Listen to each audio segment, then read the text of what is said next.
ఓం నమ శివాయ. కార్తీక పురాణము 14వ అధ్యాయము. వృషోత్సర్గము ఆంబోతును వదులుట.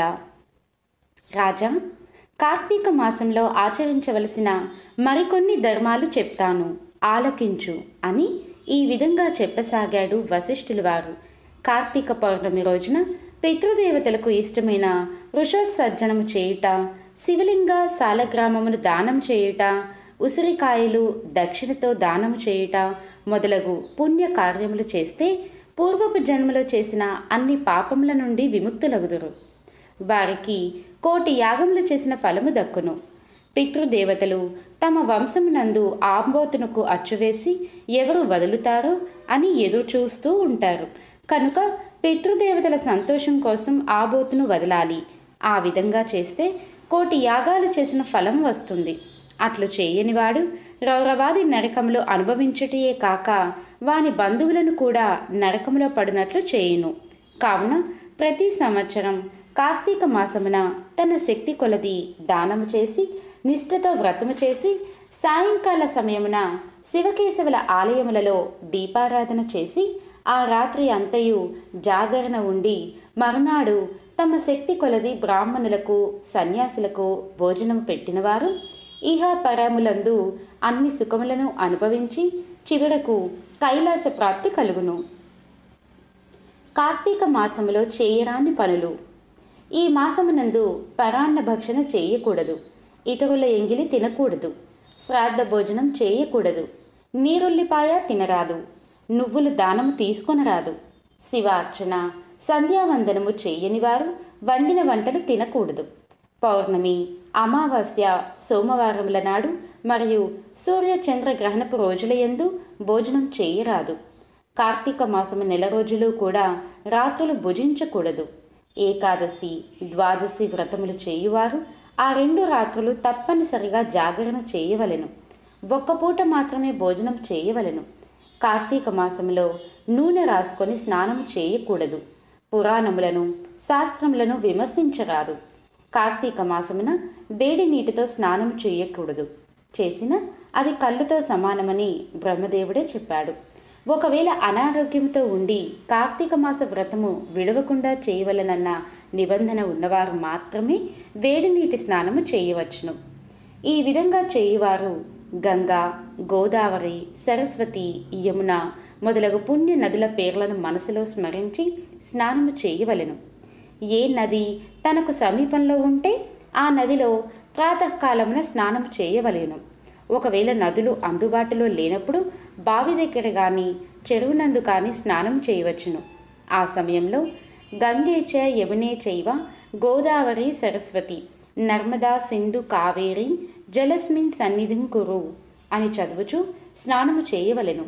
స్నానం పూర్తి అయిన తరువాత సూర్యమండల మధ్యవర్తి అయిన శ్రీ మహావిష్ణువును ధ్యానించాలి. కార్తీక మాస వ్రతము చేయువారు పగలు పురాణ పఠన శ్రవణం, హరికథా కాలక్షేపములతో కాలము గడపవలెను.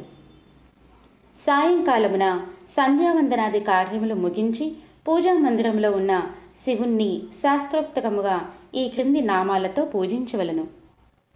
కార్తీక మాస శివ పూజా కల్పము. ఓం శివాయ నమః ధ్యానం సమర్పయామి. ఓం పరమేశ్వరాయ నమః ఆవాహనం సమర్పయామి.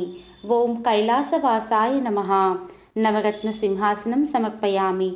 ఓం గౌరీనాథాయ నమః పాద్యం సమర్పయామి. ఓం లోకేశ్వరాయ నమః అర్ఘ్యం సమర్పయామి. ఓం వృషభవాహనాయ నమః స్నానం సమర్పయామి. ఓం దిగంబరాయ నమః వస్త్రం సమర్పయామి. ఓం జగన్నాథాయ నమః యజ్ఞోపవీతం సమర్పయామి. ఓం కపాలధారిణే నమః గంధం సమర్పయామి. ఓం సంపూర్ణ గుణాయ నమః పుష్పం సమర్పయామి. ఓం మహేశ్వరాయ నమః అక్షతాన్ సమర్పయామి. ఓం పార్వతీనాథాయ నమః ధూపం సమర్పయామి. ఓం తేజోరూపాయ నమః దీపం సమర్పయామి. ఓం లోకరక్షాయ నమః నైవేద్యం సమర్పయామి. ఓం త్రిలోచనాయ నమః కర్పూర నీరాజనం సమర్పయామి. ఓం శంకరాయ నమః సువర్ణ మంత్రపుష్పం సమర్పయామి. ఓం భవాయ నమః ప్రదక్షిణ నమస్కారాన్ సమర్పయామి. ఈ విధముగా కార్తీక మాసము అంతయు పూజించవలెను. శివ సన్నిధిలో దీపారాధన చేయవలెను. పూజ తరువాత తన శక్తిని బట్టి బ్రాహ్మణులకు సమారాధన చేసి దక్షిణ తాంబూలాది సత్కారములతో సంతృప్తిపరచవలెను. ఆ విధంగా చేసిన 100 అశ్వమేధ యాగములు చేసిన ఫలము, 1000 వాజపేయి యాగములు చేసిన ఫలితము కలుగును.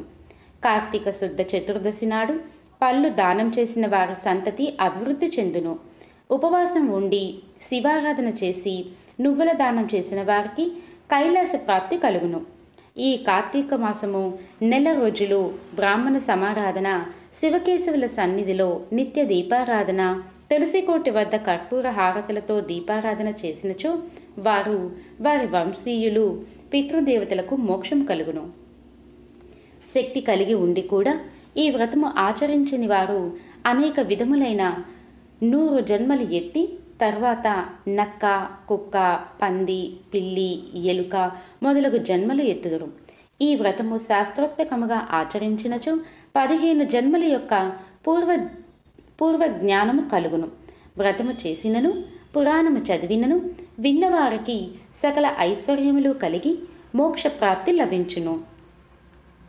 ఇది స్కాంద పురాణాంతర్గత వశిష్ఠ ప్రోక్త కార్తీక మహత్యం అందలి చతుర్దశ అధ్యాయము 14వ రోజు పారాయణము పూర్తి అయినది.